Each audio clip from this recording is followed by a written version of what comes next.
Hi, Centenary. How you doing? Are you remembering that if you have a need, you can call the church office? Those phone calls roll over. We get those. And if you have a need, you call the church office and we'll find out. We'll do our very best to get back to you. If you need encouragement or maybe just someone to pray for you, you let us know. We're going to be here for you throughout this pandemic. I was thinking the other day about a very, very old worship song. One of the first worship songs I remember. It may have come out in the 80s, and by saying that I may be being generous. It may have come out in the 1970s. The song was pretty simple. It said, "Give thanks with a grateful heart. Give thanks to the Holy One. Give thanks because He's given Jesus Christ, His Son." The next line was, "And now let the weak say I am strong. Let the poor say I am rich because of what the Lord has done for me." And it concluded just saying, repeating those words over and over, give thanks, give thanks, give thanks. I think we see that in the life of Jesus. In the book of Hebrews, the 12th chapter, the 2nd verse, the author of Hebrews says, "Let us fix our eyes on Jesus. Let Him be our model, our guide. Let's follow what He does. He's the author and perfecter of our faith."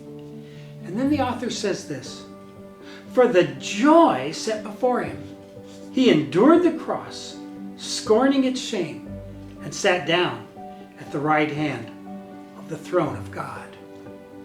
For the joy set before Him. Jesus saw something ahead, further down, and because of that, He was able to endure the cross.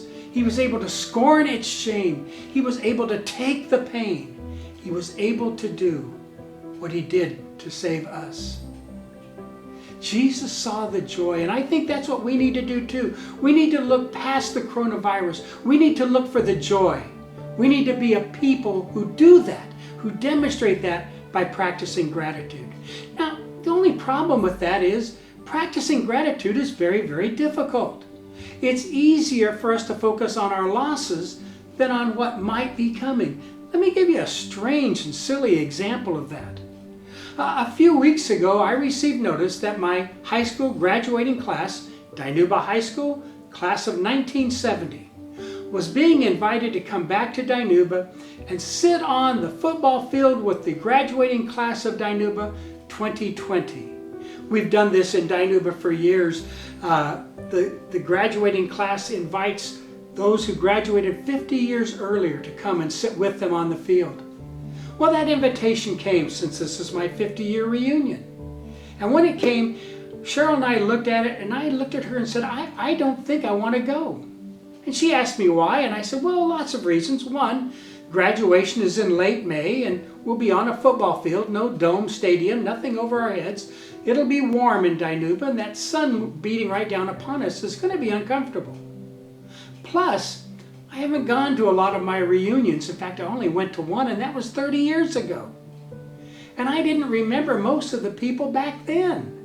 And my memory's gotten a whole lot worse.